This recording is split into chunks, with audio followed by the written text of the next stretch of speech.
sourdough does not have to be complicated. There's so many videos out there that talk about weighing your flour, weighing your starter, and making it this big complicated process, which makes it very intimidating for somebody who has a very busy schedule. They're a busy mom, they work outside the home, both of which describes me. I work outside the home, I'm a busy mom, but I want to bake myself and my family some delicious sourdough bread. And so, as I lean on that, so I have my starter here. I fed this last on, let's see, it is Friday today. I think I fed this last on Tuesday.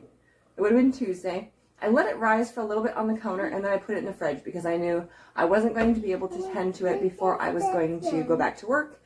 And so it has risen, and I'm going to show you it just in a second. I did just take it out this morning and just allow it to come to room temperature. So one of the misconceptions about sourdough, and I'm not saying these things are wrong, I'm just saying they make it more complicated than it needs to be.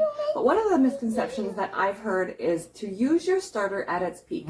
And that means that you've fed your starter, it's been allowed to sit on the counter and rise, and it comes to like almost like a dome on the top when it's like getting all bubbly, and it comes to its peak, and that's its like highest rise point. And then from there, it starts to fall. And that's when it's it's fed on everything in the starter, in the container that it's in, and it is now going into like a little more of a dormant state, and it's going to become hungry. So as it's coming down is actually when I like to use my starter.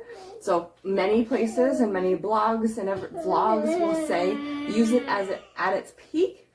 But I actually use it just after its peak on its way back down, because what happens is when you go to put your starter in your dough for making the actual sourdough, you want that starter to feed on the flour and water that you're making your bread with. And that allows it to get a really nice rise to your bread. So if you use it at its peak, it's still going to work. But the thought process behind it is if you actually catch your starter just after it's done feeding, you're going to catch it at a point in time when it wants to eat again, and so it is going to thrive in your dough.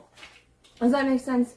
So when it comes to sitting around and waiting for your starter to hit just that right point, it doesn't have to be stressful like that. Just feed your starter. If you can't tend to it, put it in the fridge, take it back out. It really honestly is not as complicated as people make it to be.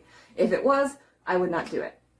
Really honestly, when it comes to sourdough, the activity of your starter, so you need a really active starter, and warmth are going to be super key in having a really nice loaf that can be done fairly quickly. Okay, so here is where we're at with the starter right now. You can see that it has already reached its peak, and it is on its way back down. It's not crazy bubbly, but it is, like, if you could hear it, you could still hear the bubbles. It smells amazing. It has that really nice, like, sourdough smell. It's not, I've been really keeping up with my sourdough starter lately, and so I'm not letting it get super hungry, because then it just takes a lot longer to wake it up. And the best way to do that is to just feed it and put it in the fridge if you can't tend to it. Again, it does not have to be complicated. So this is right about where I want to utilize it for my dough. And here's what's really going to throw you for a loop. I'm not going to measure any of it. I'm not going to measure how much starter I put in. I'm not going to measure the flour. I'm not going to measure the water. We're going to do it all based on feel. And I know you're like, yeah, but I've never done it before, and you know, I'm intimidated. I don't know what it's supposed to feel like. It's okay. It's okay. You will get it. It's not complicated. You will figure it out. Trust me. What I'm going to do is I'm literally just going to take some of this, and I'm just going to I'm not going to use a ton. The truth in the statement, a little leaven goes a long way, is incredibly true. Like, for real.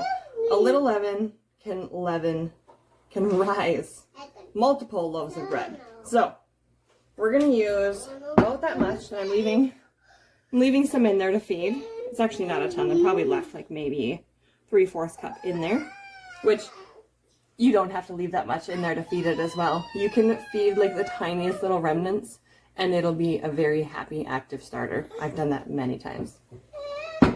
So, all right, my starter, I'm going to just set that aside over here.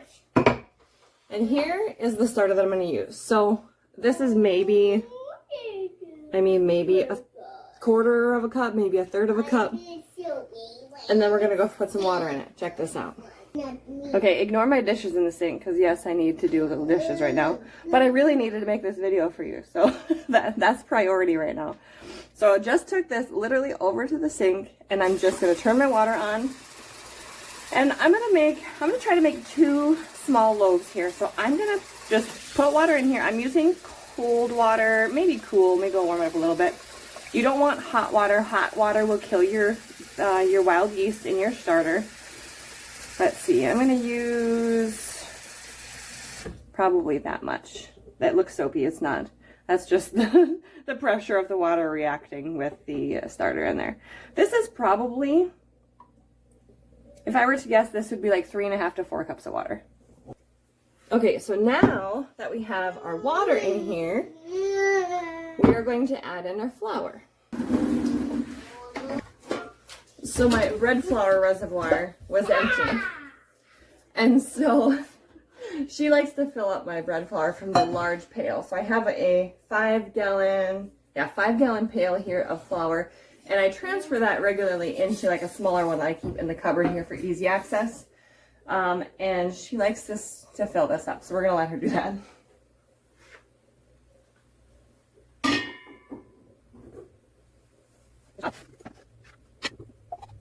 You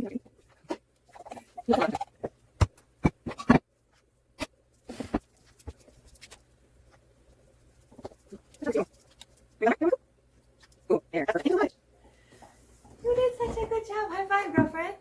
Yes, thank you. Rockstar status. Thank you. You're welcome.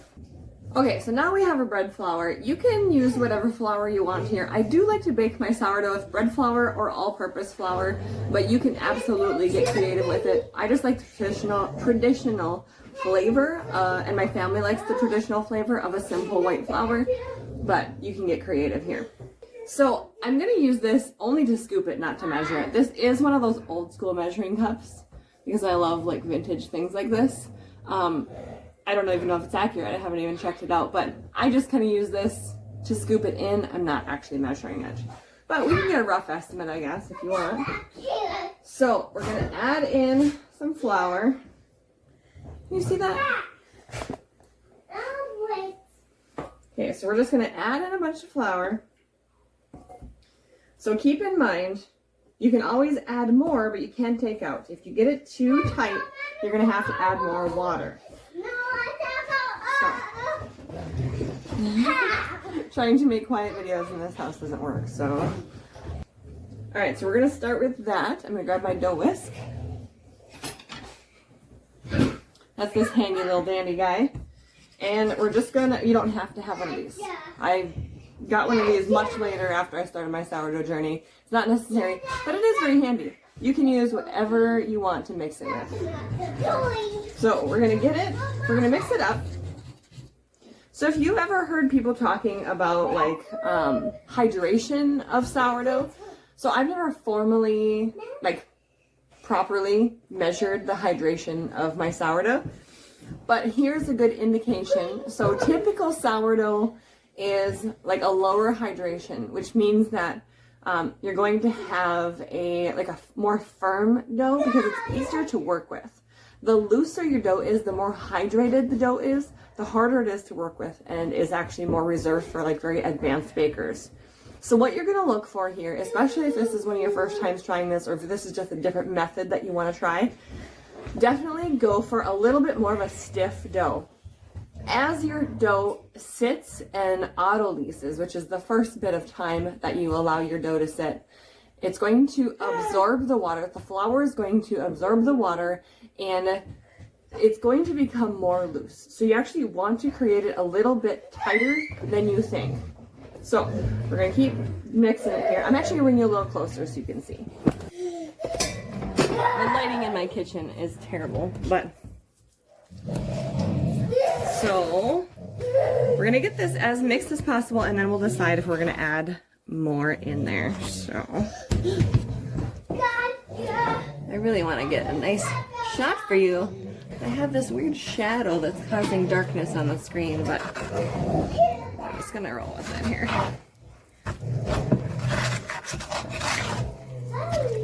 Okay, so this is still very loose. So it still has a lot of moisture in it, which obviously you want moisture in it, but I almost want it to not feel like it's going to be able to mix. So we're going to add a little bit more flour. Again, I'm not measuring, just a little bit at a time.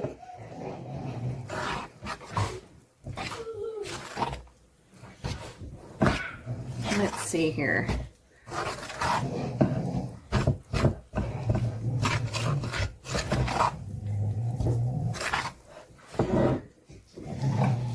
going to add even a little bit more than that.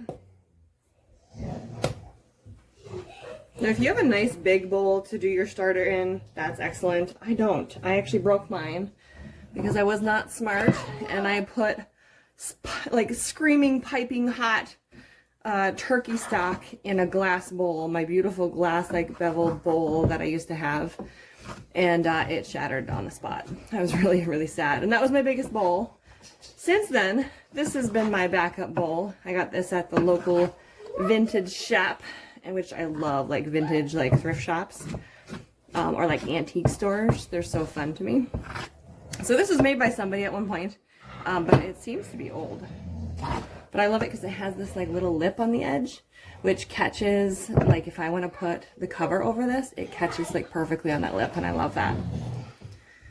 So, okay, so this is still, it's still a bit wet. I'm going to add a little bit more. Again, I want it to feel like it almost won't mix together, because as it sits, it's going to hydrate. All right, this, I think we're getting there now. So definitely don't need to add more water. We are going to allow this to autolyse. And that is what is going to bring our dough to just the right texture that we want it for some stretch and folds. Okay, so I don't know if you can tell here, but now it's a really rough, shaggy dough. There's bits of like dry flour in there. It almost seems like it's not gonna mix.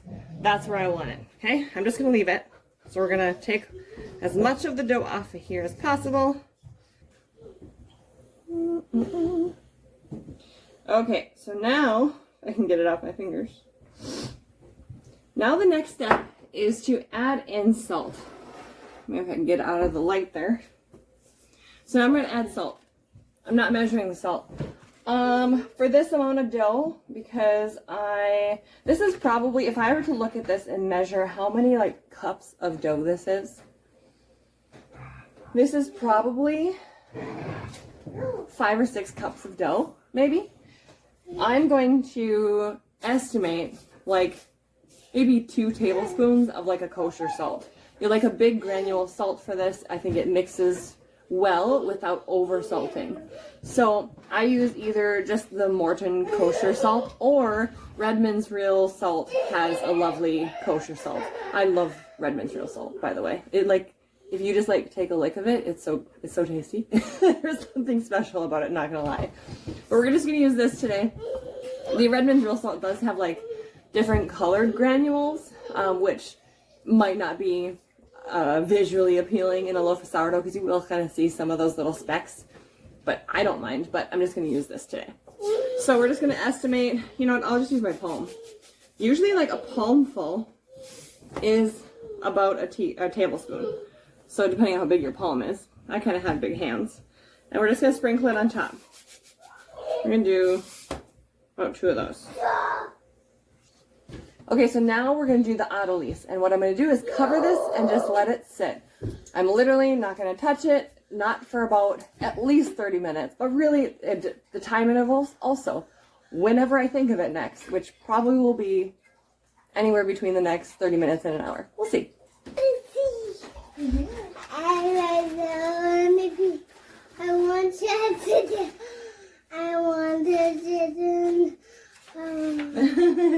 Get your little fingers out of there.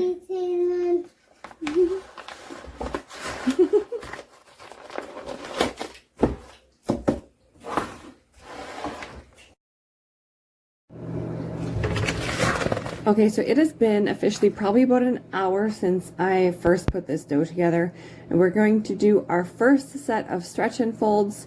Now, we have no gluten development yet from any stretch and folds, so it's going to be just really still kind of shaggy, still kind of loose, but we're going to just work around the bowl like this by pulling the edge over itself. We're literally just grabbing the edge, stretching it a little bit, and folding it over itself.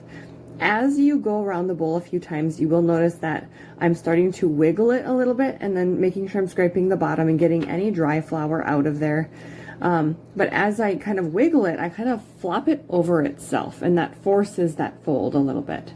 So now we just did that set. I'm going to cover it, and we will come back to this again next time I think about it, maybe in an hour or so. Okay, we're back, and once again, we're going to stretch and fold the same way we did it before. And if you notice here, and I do this every time, I do get my hand a little bit wet. And what that does is allows me to just kind of like get around the outside without it sticking to me very much.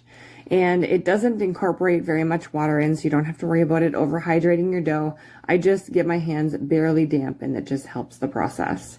So now you're going to feel a little more of that gluten starting to form. It's going to feel tighter, quicker, and because it's sitting for a little bit, it's going to have a little bit of a bounce to it. So that some of that fermentation is happening. You're starting to develop a lot of stuff going on in this delicious sourdough loaf. Once you go around a few times, I do force the stretch a little bit. I place my hand there and hold the top while I stretch the other side. I have always done this, and it just really helps that formation. When it's nice and bouncy like that, it's a good way to keep it going.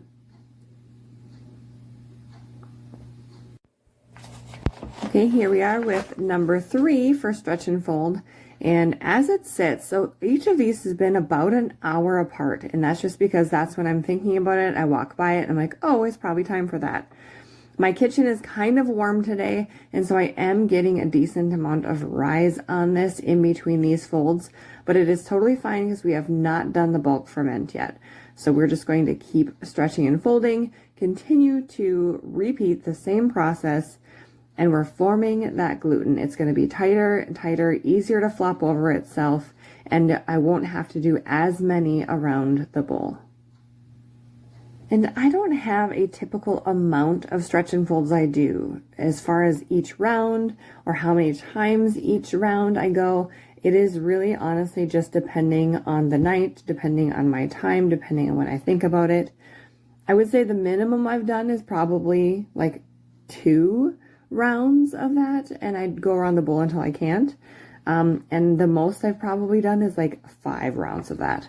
So it really can vary. You can do, I don't know if you can overwork it with your hand. If you're using like a hand mixer for something like this, you definitely could, but I don't think you can with your own hands. I mean, you'd have to be doing it all day to make it too much, because once it starts to get into the bulk fermentation stage where it's been sitting for a really long period of time, then you want to just let it build those bubbles and develop naturally.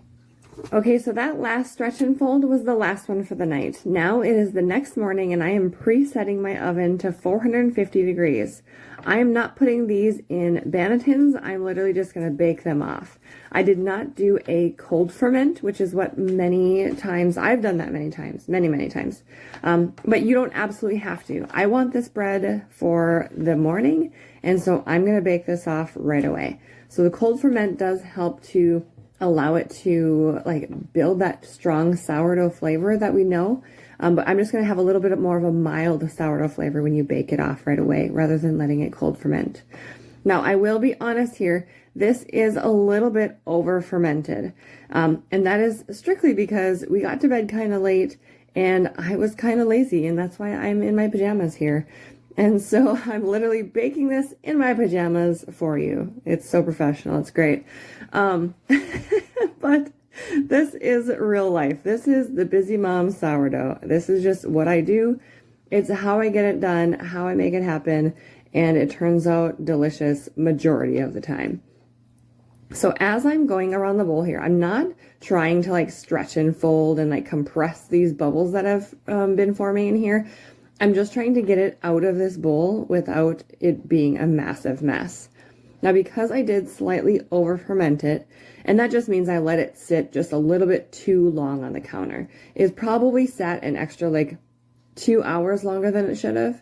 And that is just going to make it a little more difficult for me to work with, but it's totally fine. And you can tell that it is very well fermented. It rose very well in here. I'm going to divide it in two. We're going to make 2 loaves here. And I'm just going to do a super simple shaping on this. I'm going to fold in the sides and I'm just going to kind of like roll it into itself. I'm trying not to get flour on the inside of this loaf. You can have the flour on the outside. Try not to get very much on the inside at this point because you've already gotten all the flour in that you want, and it will mess with your crumb on the inside if you get flour on the inside at this point. So I'm trying to keep it on the outside just to create a little bit of a barrier. And what I do to just kind of shape this on the counter is I just kind of make sure that there's not a lot of flour underneath it, and I'm just like sliding it and allowing the top to stretch, and that creates a little bit of a skin on the top. Now, because I did not cold ferment this, it is not going to have a tight skin that you can score really pretty. And if it wasn't over fermented, I could create a nice score on the top here, just like a simple expansion score. But the score that I'm going to show you right here, it'll expose that it's over fermented. Here, you can watch real quick. It's just a quick little score, and this is a really shallow expansion score.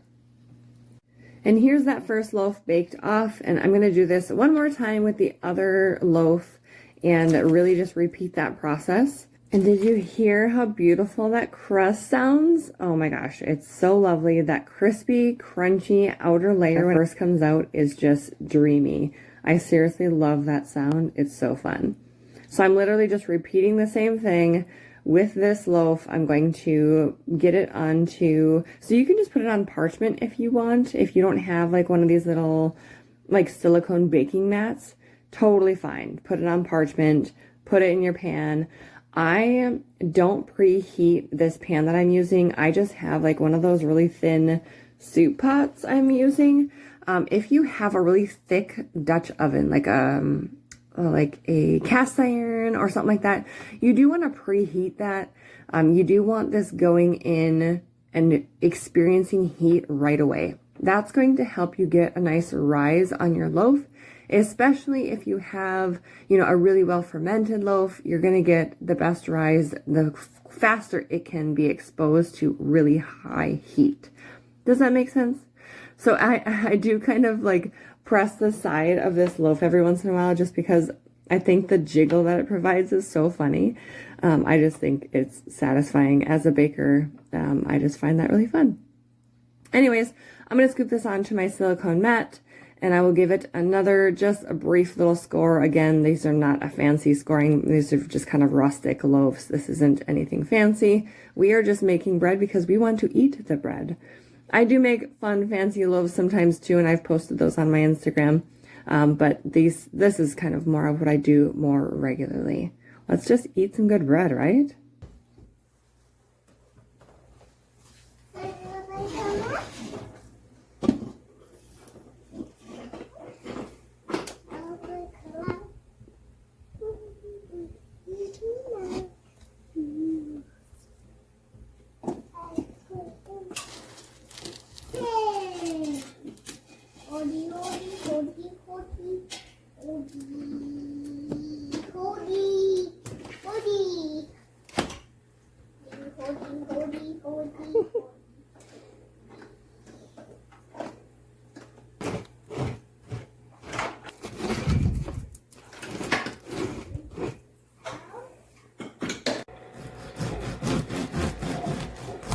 Okay, so usually with sourdough, you want to make sure it cools completely before you cut into it. This is almost cooled completely, but I just couldn't wait any longer. I was dying to get into it. And so I am busting into this sucker so we can make some sourdough toast for breakfast. I'm going to make something really delicious a little bit later on in this video with this, and you're going to love it. Look at how pretty that crumb is. It turned out really great. It is a little bit of a heavier loaf, and again, because I said it's slightly over fermented, but this makes amazing toast and is seriously so good. The kids and I and my husband enjoyed this thoroughly that morning for breakfast.